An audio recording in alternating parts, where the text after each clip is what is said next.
Менин эки атам бар. Бирөөсү бай, бирөөсү кедей. Бирөөсү менин өзүмдүн атам.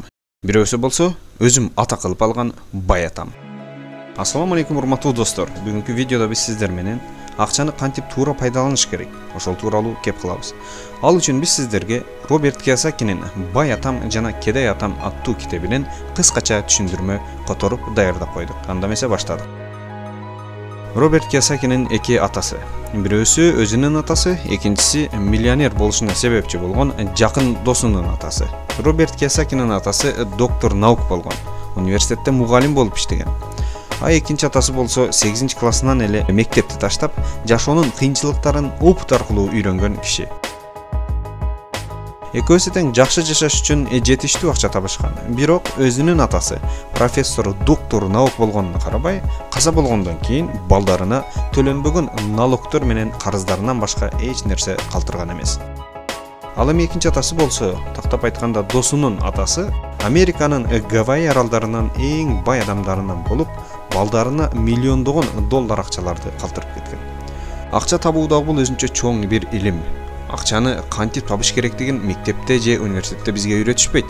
Университетте албетте бизге үйрөткөнү менен университетте болгону бизге кесипти гана үйрөтүшөт. Бизнеске байланыштуу же болбосо акчага байланыштуу нерселерди үйрөтүшпөйт.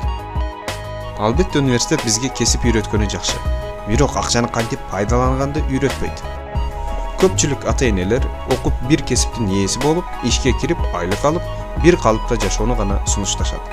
Ошондуктан көпчүлүк адамдар акча табышканы менен бай боло беришпейт.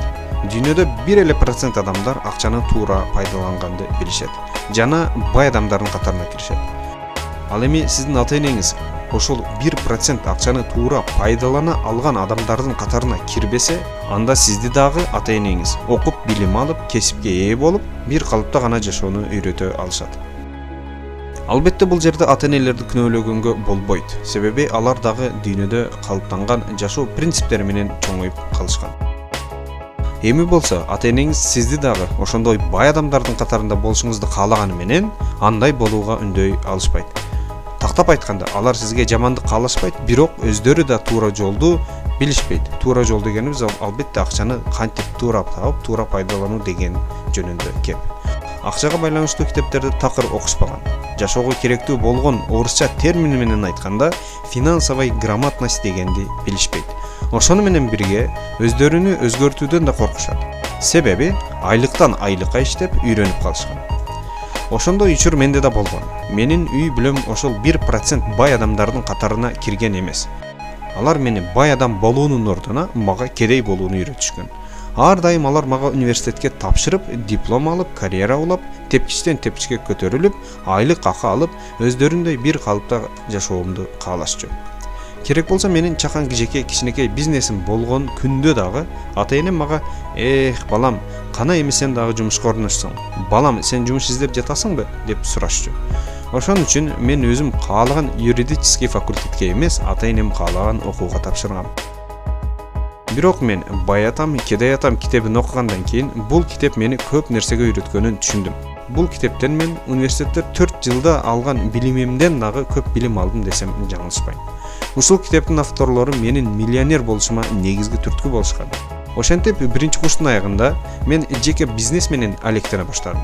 Эгерде силер дагы мага окшоп ошол 1% бай адамдардын үй бүлөсүнө төрөлбөгөн болсоңор, ушул Бай атам, Кедей атам китебин окуңарды сунуштайм.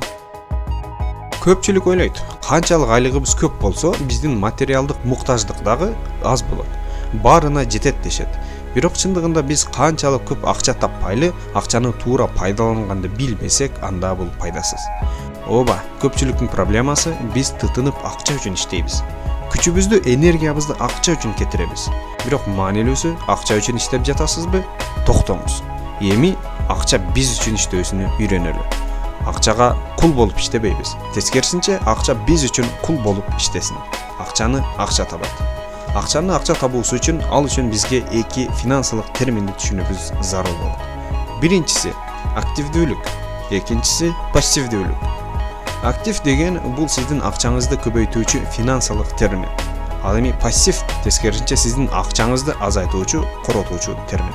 Бардык эле нерселер актив да, пассив да болуусу мүмкүн. Мисалы, сизде машинаңыз бар болсун, Сиз ага айына $200 корото турган болсоңуз, бул пассив. Ал эми сиздин машинаңыз арендага берилип, айына $200 киреше бере турган болсо, анда бул пассив. Активге жеке бизнес, компаниянын акциялары жана сизге киреше алып келе турган булактар кирет. Ал эми пассивге көптөгөн керексиз чыгашалар кирет. Мисалы, кымбат баалуу телефондор, көп бензин ичүүчү машиналар, чоң үйлөр жана кредитке алган кийим-кечелер. Бул эки терминдин айырмасын билүү өтө маанилүү. Билесизби, эмнеге байлар байый берет, ал эми жардылар кайра-кайра эле акча издеп, карыз сурап, кыйнала беришет. Эмнеге дегенде, байлар тапкан акчасын активге салышат. Мындайча айтканда, оборот кылышып, жаңы бизнес ачып, киреше алып келе турган иштерди жасашат. Ал эми кедейлер тапкан акчасын пассивге коротушат. Айтайын дегенибиз пайдасыз нерселерге коротушат. Андыктан алар эч качан байышпайт.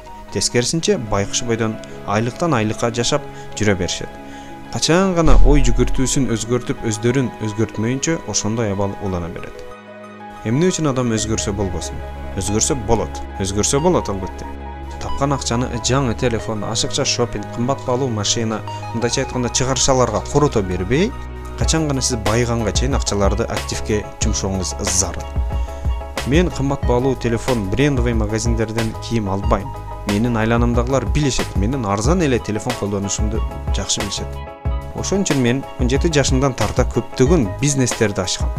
Ооба, акча көп короткон учурлар болгон. Бирок мен өзүм үчүн эң негизгиси көптөгөн опыт топтогом. Ал опыт мага келечектеги бизнестерим үчүн көп жардам берди. Эгерде сиз бизнес ачып банкрот болуудан корксоңуз, анда мен сизге жакшы бир кеңеш берейин. Билип алыңыз, сиз бизнес кылгандан коркуп, 3-4 жыл жыйган акчаңызды бир машина алып койдуңуз дейли. Же болбосом кымбат баалуу iPhone X алдыңыз дейли. Же болбосом чоң үй кура баштадыңыз. Тапкан эле акчаңыз үйдүн ремонтуна кетет. Мен бул жерде сиздин кредитке той өткөргөнүңүздү, же болбосом кредитке машина алганыңызды айтпай эле коеюн. Кредит өзүнчө эле бул жүрөк оору. Көрдүңүзбү? Мындай кылсаңыз тескеринче сиз уттуруп банкрот болуп жатпайсызбы? Сиз алган машина чыгаша, сатып алган чоң телевизоруңуздагы жөн эле дубалда асылып турат. Керек болсо убактыңызды алып жатат. Ал эми сиздин кошунаңыз башында бар акчасын бизнеске салды дейли. Байкуш болуп жүрдү. Бизнес окшошпой банкрот дагы болду. Бирок ал сабак алды. Өз катасынан натыйжа чыгарып, дагы да бизнеске этият мамиле кыла баштады. Акча табуунун сырларын үйрөндү. Бир күн келип, бай адамга айлана баштады. Ал эми сиз болсо эч нерсе тапкан жоксуз. Тескерисинче тапкан акчаларыңыз керексиз нерселерге кеткен. Кошунаңыздыкы бизнеске салып, бизнеси үйрөндү. Көрдүңүзбү, сиз эч качан өзүңүздү жакшы камсыз кыла алгандарга кошулбай каласыз. Бирок ошол эле акчаларды бизнеске сарптай турган болсоңуз, утасыз. Жок, мен банкрот болом десеңиз макул. Башында банкрот болдуңуз дейли, бирок сизге ал бизнестен баа жеткис опыт топтолуп жатпайбы? Албетте кийинки баштаган ишиңизге чоң сабак болот. Сизде суроолор пайда болушу мүмкүн. Мен өзүм каалаган нерселерди ала албасам, өзүм каалагандай акча корото албасам, анда иштеп эмне кылам деп. Урматтуу досум, кеп акчаны кандай коротууда эмес, аны туура колдонууда. Акчаны таптыңыз, кайра эле пассивге жумшай берсеңиз, анда кантип байыйсыз? Ошондуктан активдин жолдорун издеңиз. Урматтуу достор, биздин кыскача которма ушул жерден токтоду.